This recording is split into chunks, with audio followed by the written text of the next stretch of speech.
At 10:28, on a rain-slick Tuesday night in October, the fluorescent lights inside the Target on Bankhead Highway in Atlanta hummed with a low, relentless vibration that made the back of a tired mind ache. The store was nearly empty, save for two late shift workers sweeping the polished concrete aisles and a single checkout lane open at the front. Rain struck the glass doors in heavy, irregular bursts. On the black rubber conveyor belt of Register 4 sat a modest, highly specific collection of items. One 5-pound bag of Martha White cornmeal, a gallon of whole milk, a dozen eggs in a gray pulp carton, a bottle of store-brand vegetable oil, 2 boxes of maximum strength joint pain relief caplets, and a basic first aid wound care kit. The total on the digital display read $52.18. The woman standing at the register reached into the pocket of her faded gray work jacket and pulled out a worn paper envelope. The edges were frayed and taped together at the bottom corner with a yellowing strip of Scotch tape. Her fingers were long, clean, and neatly filed, but the skin around her knuckles was red and split from prolonged contact with commercial bleach. She did not look up at the cashier. She unfolded the top flap of the envelope with quiet, deliberate care. Out onto the black counter poured a neat cascade of silver coins. Quarters were stacked in groups of 4, dimes lined up in precise rows of 10, and nickels filled the remaining space. Her hand trembled slightly as she pushed the first stack across the counter, her lips moving silently as she tracked the mental tally she had performed 3 times before leaving her small apartment. 2 spots back in the quiet line stood Marcus Sterling. He wore a faded, dark blue windbreaker that had lost its water-repellent coating a decade ago, gray sweatpants with pilled cuffs, and a pair of worn work boots. Over his head, the hood was pulled low, casting a deep shadow over a face that usually appeared on the front pages of national financial journals. Beneath the left sleeve of his jacket sat a Vacheron Constantin Overseas chronometer, its titanium case resting flat against his wrist, completely hidden from view. He did not look at his phone. He did not shift his weight with impatience. He stood rooted to the linoleum, his eyes fixed on the paper envelope sitting on the counter. Something inside his chest, behind his ribs, pulled tight. Marcus Sterling was 43 years old and worth an estimated $5.2 billion. As the founder and chief executive officer of Sterling Logistics Global, he controlled a freight and container network that spanned 17 major ports along the eastern seaboard and Gulf Coast. He operated out of a glass-walled corner office on the 42nd floor of the Sovereign Tower in Buckhead, overlooking the lush tree canopy of northern Atlanta. His company moved an average of 14,000 shipping containers a day. A single phone call from his desk could reroute a cargo vessel across the Atlantic Ocean. Yet, as he watched the woman push small stacks of quarters across the register, none of that power meant anything at all. His wealth was a tower built on absolute silence. He did not give keynote speeches at technology summits. He did not host televised charity galas in Beverly Hills. He lived in a quiet, secluded residence off Pace's Ferry Road, served by a private gate and a security detail that was instructed to remain invisible. His personal driver, a quiet, retired Army veteran named Thomas, maintained a black armored sedan that Marcus rarely used on nights like this. Marcus sat in the backseat of boardrooms the way a passenger sat on a city bus, motionless and observant. He had achieved everything a man from Bankhead could dream of achieving, yet he had not enjoyed a single hour of it. Every milestone arrived hollow. The day Sterling Logistics completed its initial public offering, raising over $800 million in expansion capital, Marcus had left the celebration dinner early. He had driven his old 2008 Ford F-150 truck, a vehicle he kept registered, insured, and parked in a private bay, back to the quiet residential streets of West Atlanta. He had parked outside a small frame house on James P. Brawley Drive, turned off the ignition, and sat in the dark for 3 hours. The woman who should have been sitting beside him in that truck was gone. Evelyn Sterling had died 15 years ago. She was 52 years old when her heart failed in a small, rented, two-bedroom apartment just 4 blocks from the very Target where Marcus now stood.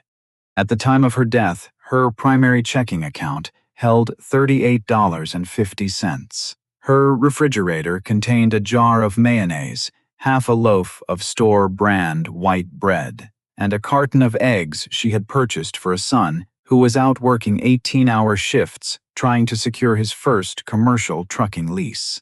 She passed away exactly 24 months before Marcus secured his first major distribution contract with a regional grocery chain.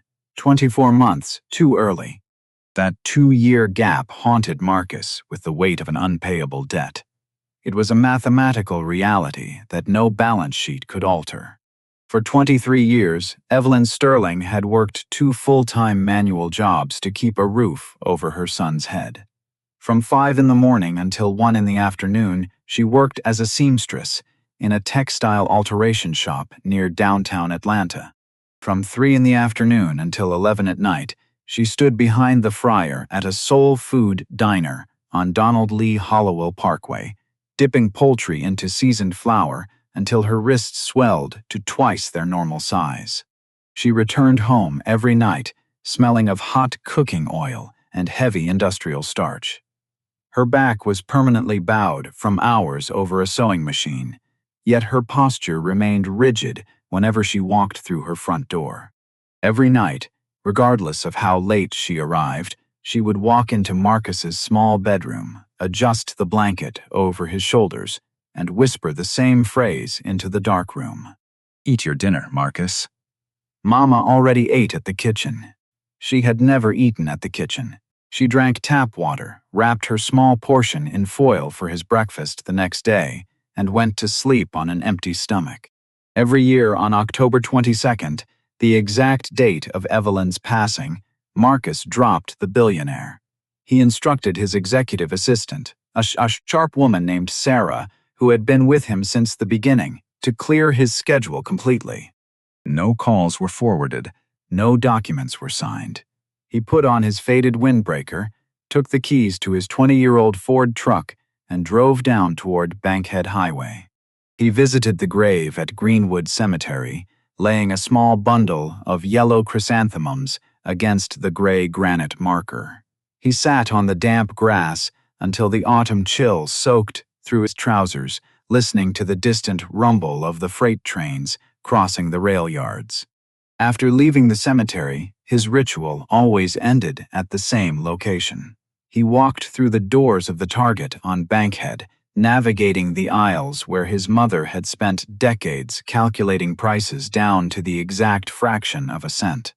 He would walk past the clothing racks, past the pharmacy, past the food section, remembering the way she held a pencil in her mouth while scribbling numbers on the back of a utility bill. For 15 years, he had walked through the store like a ghost visiting a past life, buying nothing, speaking to no one, and leaving as quietly as he arrived. Tonight, however, the pattern broke.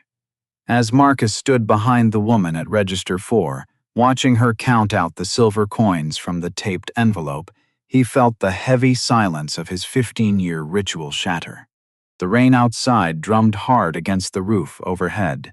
The cashier began scanning the items one by one, the electronic beeps ringing out in the quiet store. Marcus leaned forward slightly, his eyes tracking the items moving along the rubber belt, and realized with absolute clarity what was happening right in front of him. The digital display on the cash register beeped continuously, advancing the total with cold efficiency. $14, $20, $28, $50, $39, $10, $46, $80, $52, $18. Nia Vance kept her eyes fixed on the green fluorescent numbers. Her jaw was set tight, the muscles near her ears strained with a tension that came from years of keeping a calm exterior while her stomach sank. Beside her on the counter sat the small, taped envelope, now flattened and empty.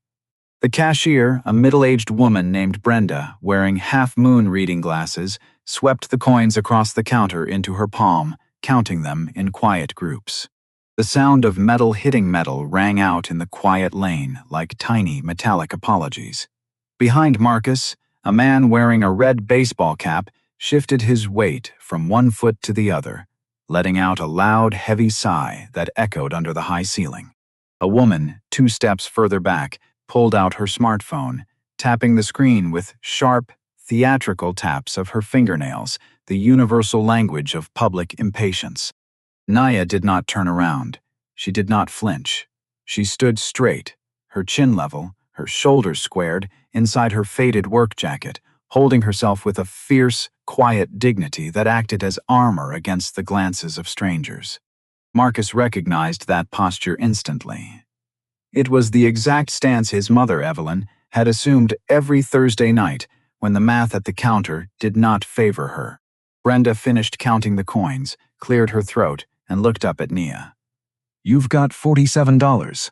30 here, sweetie," Brenda said, her voice dropping to a gentle, sympathetic murmur. "The total is $52. 18. You're short 4.88. Naya's hand hovered over the items on the belt. Her fingers trembled slightly, a micro-movement that only someone standing as close as Marcus could observe. She looked at the 5-pound bag of Martha White cornmeal, the gallon of milk, the dozen eggs, the bottle of oil, the 2 boxes of joint pain relief caplets, and the first aid kit. Marcus scanned the conveyor belt again, his sharp eyes reading the items like an auditor opening a ledger. Every single item was meant for someone else. The cornmeal, milk, eggs, and oil were basic ingredients to prepare hot meals at home. The joint pain medication and the first aid kit were clearly for an ailing family member recovering from an injury or dealing with chronic physical stress. There was no shampoo, no lotion, no magazines, no chocolate bar, no soft drink, no coffee, nothing that existed simply to give Nia Vance comfort or pleasure.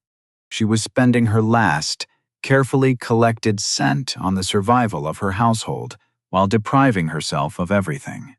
Naya reached out her hand and slowly pulled back one of the boxes of joint pain relief caplets. "Please take this one off," she said quietly.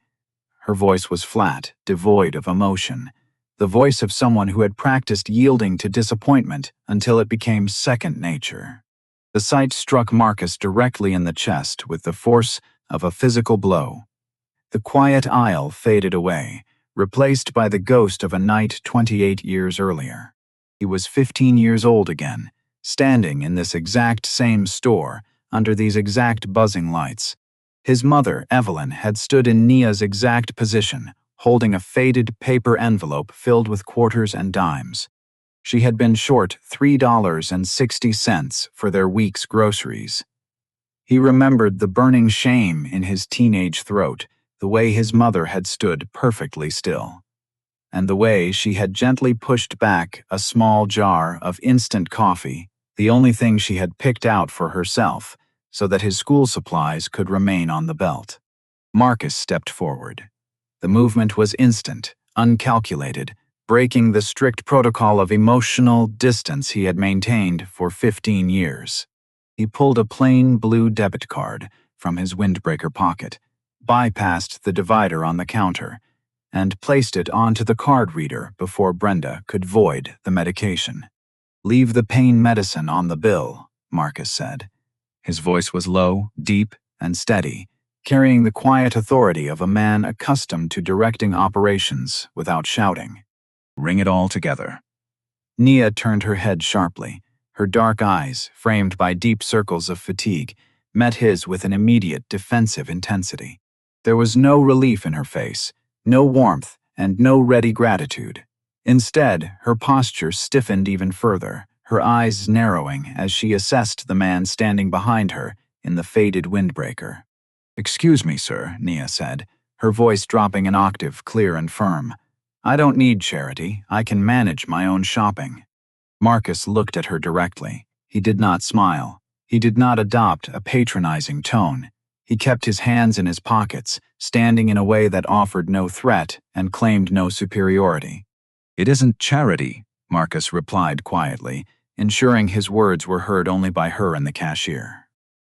28 years ago, my mother stood at this register with a brown paper envelope just like yours. She had to put back what she needed so I could have what I required. I'm not paying this for you. I'm finishing a bill my mother couldn't clear when she was standing where you are.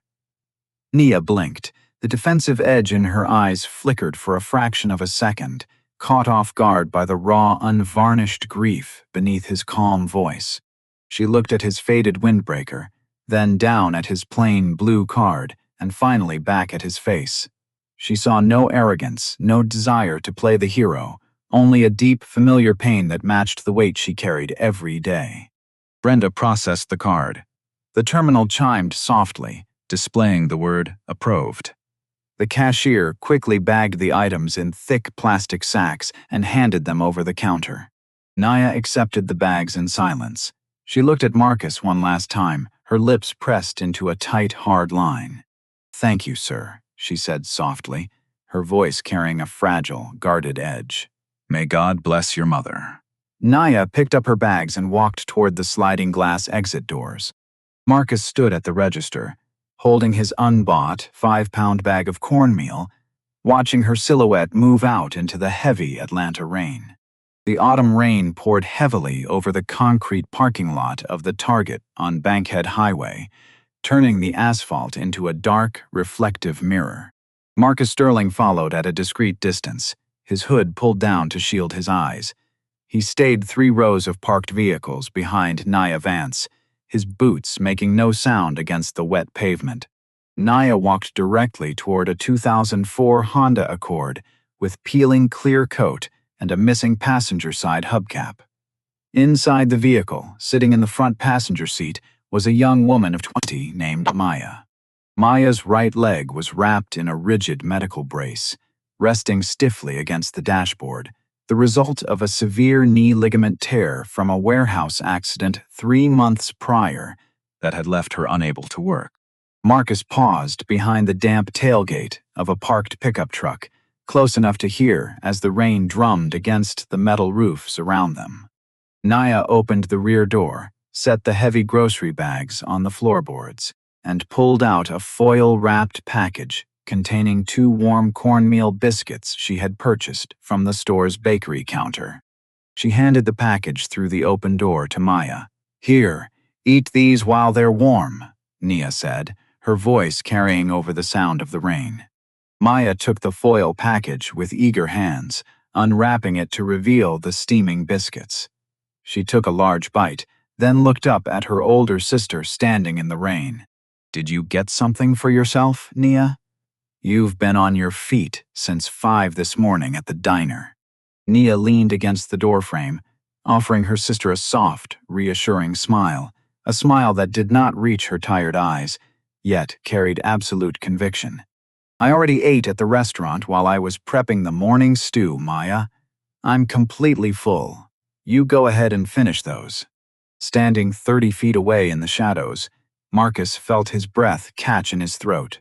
The words hit him like a physical blow to the chest. "I already ate." It was the exact same sentence, spoken with the exact same cadence, and wrapped in the same self-sacrificing love that his mother, Evelyn, had used every night of his childhood. It was a sacred lie, passed down through generations of women who chose hunger so that those they loved would not have to feel the weight of empty shelves.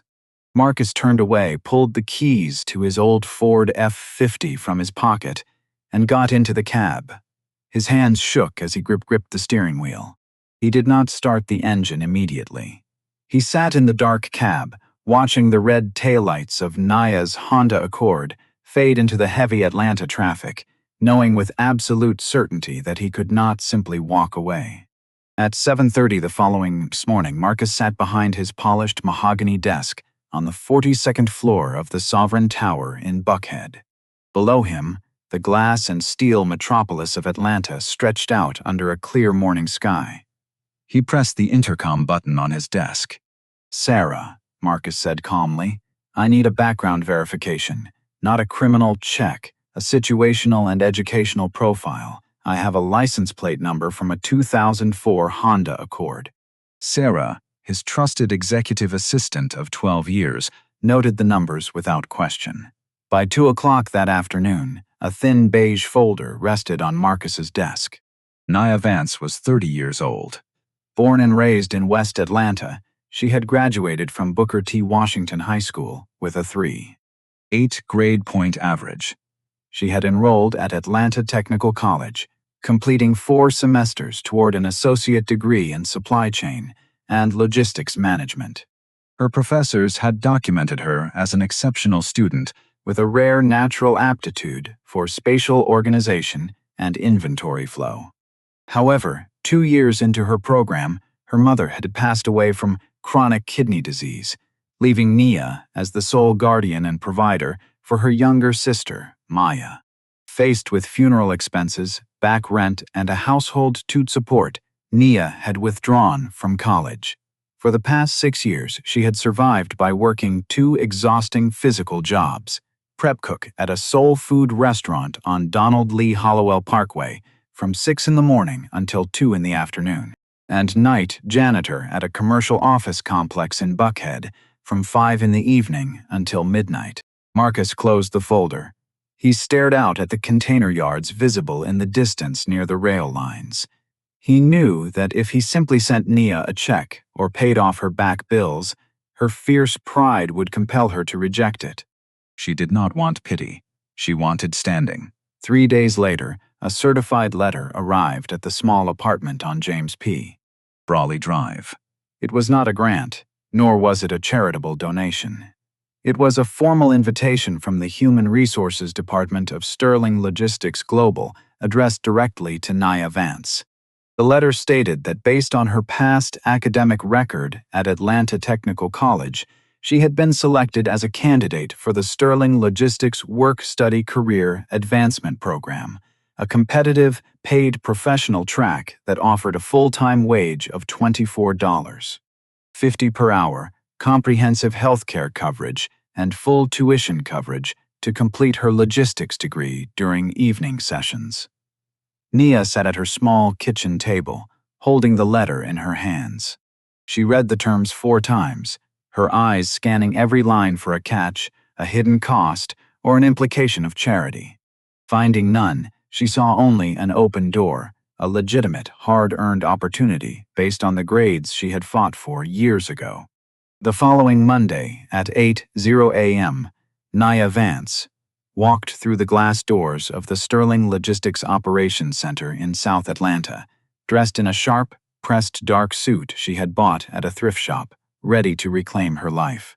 The South Atlanta Regional Operations Center of Sterling Logistics Global was a massive concrete and glass terminal operating 24 hours a day, 7 days a week.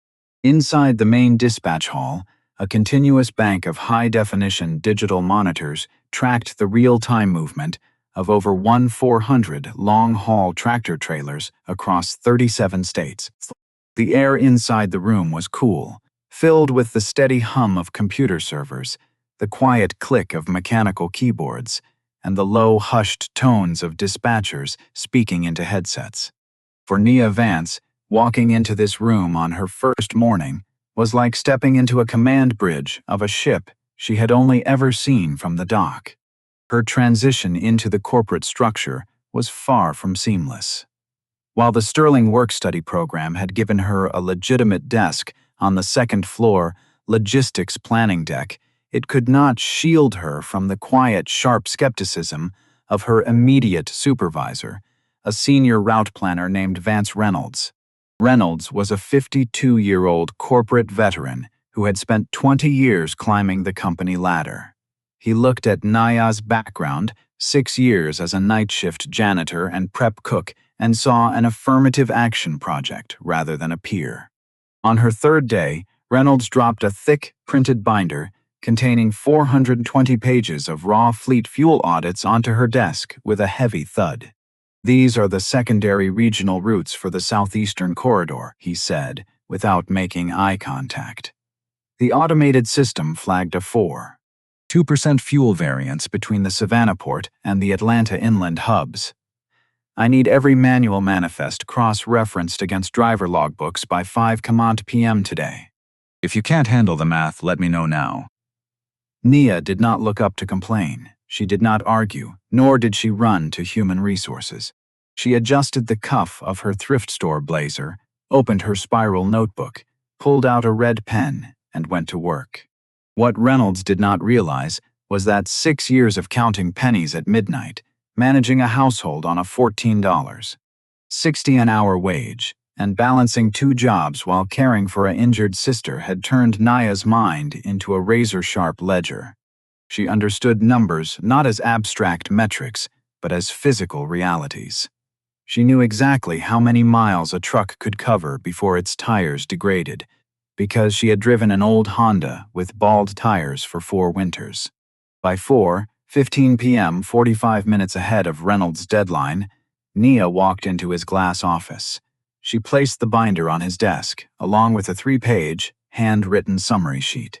She had not only identified the 4.2% fuel discrepancy, but she had also pinpointed the exact structural cause: a recurring 40-minute idling delay at the I-95 way station near Brunswick, Georgia, caused by poorly timed shift changes at the state inspection bay. She presented an alternative secondary bypass via State Route 17 that would eliminate 42 miles of stop-and-go idling per rig, saving the company an estimated $114, $200 annually in diesel costs across the fleet. Reynolds stared at the handwritten sheet, his jaw tightening as he scanned her precise figures.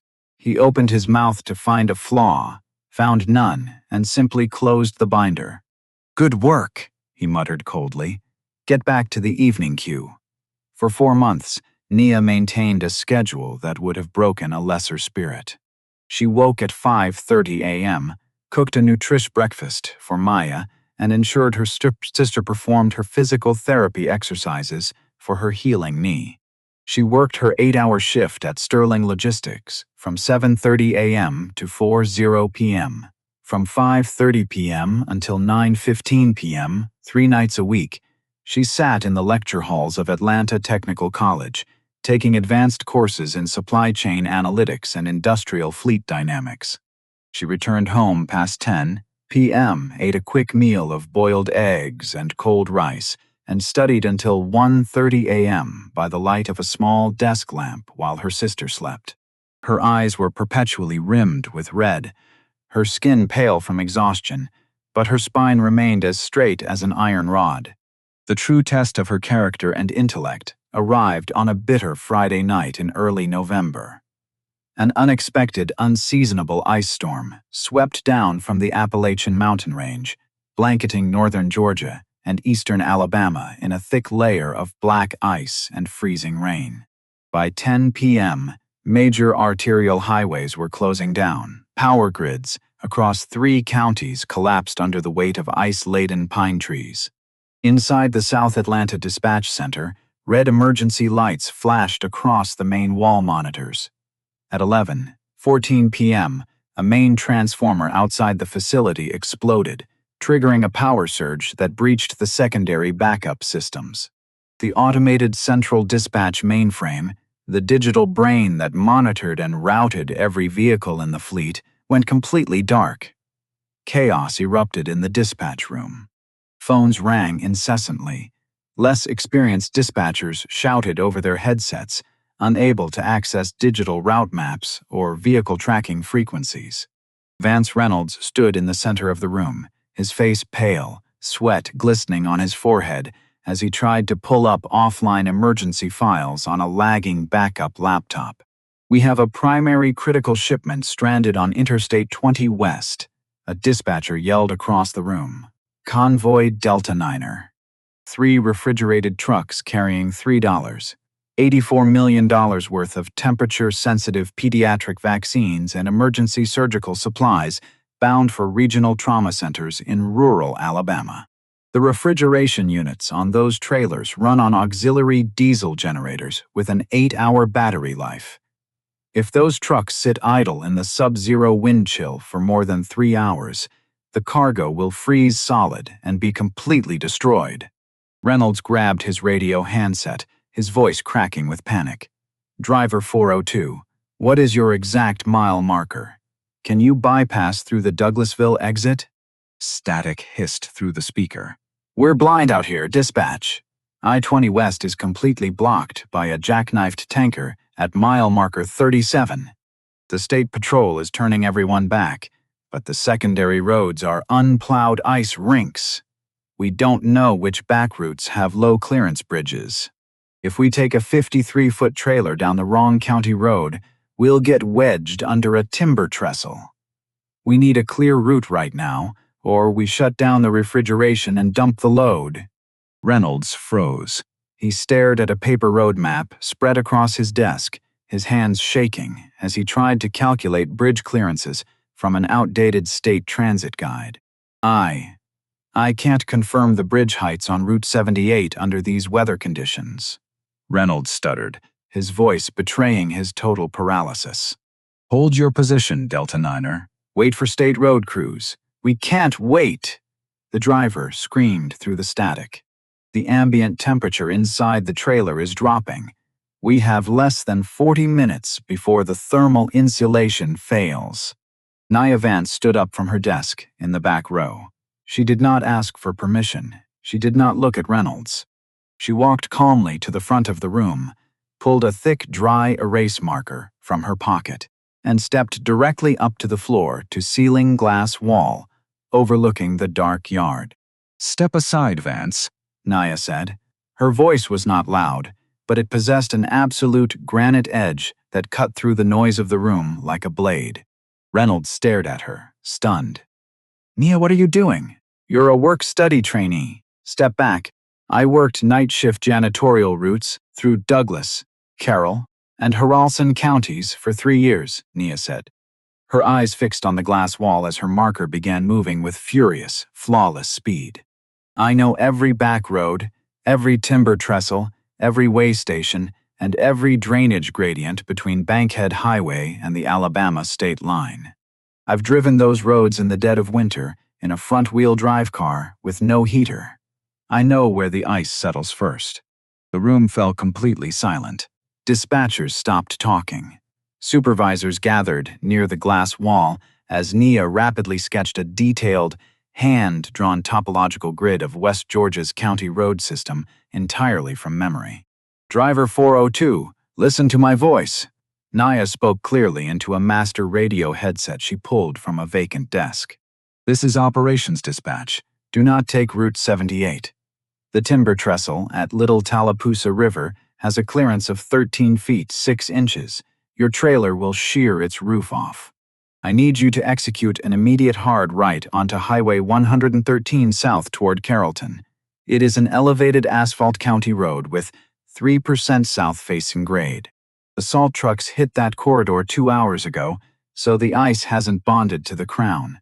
The radio crackled. Duscher, is Route 113 clear of overhead power lines? Yes, Nia answered instantly, her hand drawing a sharp arrow across her glass map. Clearance is 16 feet, 2 inches all the way to the state line.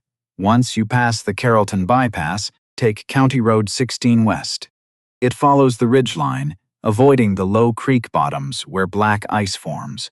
You will bypass the I-20 wreckage completely and rejoin the interstate at exit 11 in Alabama. Your total transit time will be 54 minutes. You will reach the Regional Trauma Center with 2 hours of battery life remaining on your cooling units. The driver on the other end paused for 3 long seconds. Understood, dispatch. Executing turn on to Route 113 now. Road looks clear. God bless you, whoever you are. For the next 3 hours, while the automated mainframe remained dead, Nia Vance stood at the glass wall. Using only her dry erase marker, her mental map of the region, and her absolute refusal to let a crisis win, she manually routed 47 long-haul freight trucks through the freezing night. She calculated weight distribution, hill gradients, and fuel reserves on the back of paper scratch pads, issuing calm, precise instructions that kept the entire southeastern supply line moving, while every other logistics company in Atlanta ground to a complete halt. Up on the dark balcony of the 42nd floor, standing behind the floor-to-ceiling glass window of his private office, Marcus Sterling watched everything. He stood in the shadows, his hands resting in his jacket pockets, his Vacheron Constantin watch catching the dim reflection of the emergency lights below. He saw the way the rest of the management team had backed away from the glass wall, leaving Nia standing alone at the center of the room, a leader who had not been appointed by a board of directors, but forged in the fire of real survival. A quiet smile touched the corners of Marcus's lips. He saw no trace of the exhausted woman who had counted quarters from a taped envelope in a Target checkout line. He saw the daughter of Evelyn Sterling's spirit, a woman who had taken every piece of pain, every unfair shift, and every bitter cold night and transformed them into absolute, undeniable strength. 14 months after that cold, rain-slicked Tuesday night at the Target checkout line, the grand auditorium of the Atlanta Technical College was filled with the low hum of chatter, rustling program guides, and shifting chairs. The hall was far from lavish, fluorescent tube lights overhead, worn folding seats, and a simple wooden stage framed by the flags of the state of Georgia and the United States. Water stains marked the acoustic tiles near the corners, and the central heating system clanked periodically against the side walls. Yet, for the 68 graduates sitting in dark blue gowns, it was the most significant room in the world. Sitting in the third row of the family section was Maya Vance. Her right leg was completely healed, the heavy medical brace replaced by a simple compression sleeve. She wore a neat white dress that Naya had ironed for her at 5 o'clock that morning. She sat straight, her brown eyes sparkling as she held a small bouquet of yellow chrysanthemums on her lap. Beside her sat Sarah, Marcus Sterling's executive assistant, who had come not as a corporate representative, but as a friend who had watched Naya's daily battles from up close. 3 rows behind them, sitting near the aisle in the shade of the low balcony, was Marcus Sterling. He wore his dark blue windbreaker over a plain white shirt, his Vacheron Constantin titanium timepiece hidden beneath his left sleeve. No one around him recognized the billionaire whose logistics fleet moved billions of dollars in freight across 37 states. In this room, surrounded by working-class families, mothers with tired eyes, and grandmothers holding framed photos, Marcus was simply another witness to a quiet triumph. The Dean of Academic Affairs stepped up to the podium, his voice echoing through the microphone. Nia Vance, Associate Degree in Supply Chain and Logistics Management. Highest honors, class valedictorian. The room erupted into applause. Maya stood up immediately, holding her yellow flowers high, clapping with both hands above her head so loudly that her cheers echoed off the back wall. Nia Vance walked across the wooden stage with slow, deliberate grace. She wore her dark blue gown, pressed crisp and straight. Her hands did not tremble. Her head was held high, her chin level, her dark eyes shining under the stage lights with an inner strength that had been tested in the fires of long night shifts, poverty, and doubt. She received her diploma with both hands, the same hands that had counted quarters, from a taped paper envelope 14 months ago. But this time, what she held was not a measurement of what she could not afford. It was undeniable proof of who she had become. After the ceremony, the narrow hallway outside the auditorium turned into a sea of hugging families, laughing graduates, and children running between legs. Naya pushed gently through the crowd, guiding Maya by the shoulder, until she found Marcus standing quietly near the secondary exit doors, away from the glare of the cameras. They stood facing each other for a long moment in the quiet corridor. Nia did not offer a tearful speech of gratitude, nor did Marcus make a grand corporate gesture. They understood each other through the shared language of survivors, those who knew the exact physical weight of sacrifice. Nia reached inside the pocket of her blue graduation gown and pulled out a fresh, unmarked paper envelope. It was crisp, smooth, and clean. She held it out to Marcus. Marcus looked down at the envelope, then up at her face. He reached out and took it. Unfolding the top flap, he looked inside, Resting neatly at the bottom were paper bills and silver coins, quarters stacked in 4, dimes in 10, nickels and pennies filling the remaining space. He counted the sum by memory alone, exactly 52.18.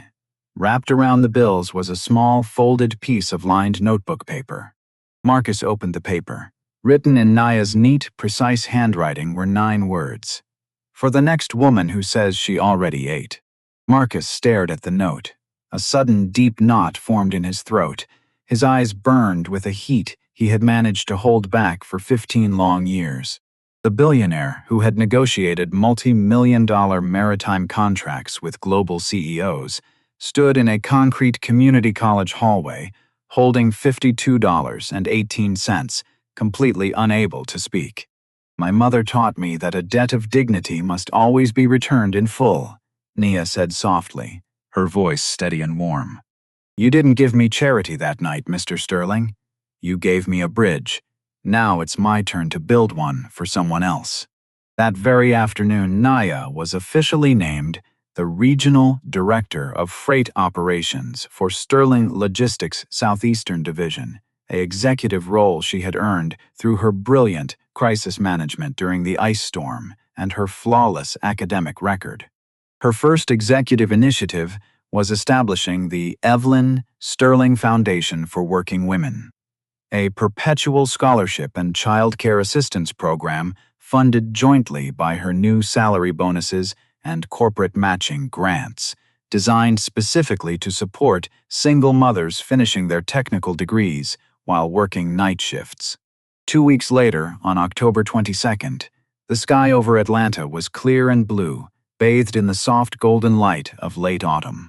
Marcus Sterling drove his old 2008 Ford F-150 through the iron gates of Greenwood Cemetery. He walked down the quiet, grassy path to Plot 47, Section C, stopping before the gray granite marker bearing the name Evelyn Marie Sterling, Beloved Mother. He knelt on the grass, the autumn leaves rustling gently around his boots. He placed a fresh bundle of yellow chrysanthemums against the stone. Then, from his jacket pocket, he pulled out the clean white envelope containing the $52.18 and Nia's handwritten note. He set the envelope gently against the base of the granite headstone. He rested his hand flat against the cold stone, feeling the sun-warmed surface beneath his palm.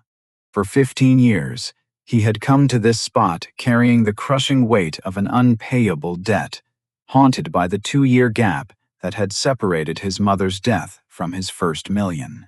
But today, the heavy, hollow silence inside his chest was gone. "I finished the bill, Ma," Marcus whispered into the quiet autumn air. "Your love didn't die with you. It's still working out here." A gentle breeze swept through the oak trees, scattering golden leaves across the green lawn. For the first time in 15 years, Marcus Sterling closed his eyes, took a deep, full breath, and felt completely at peace.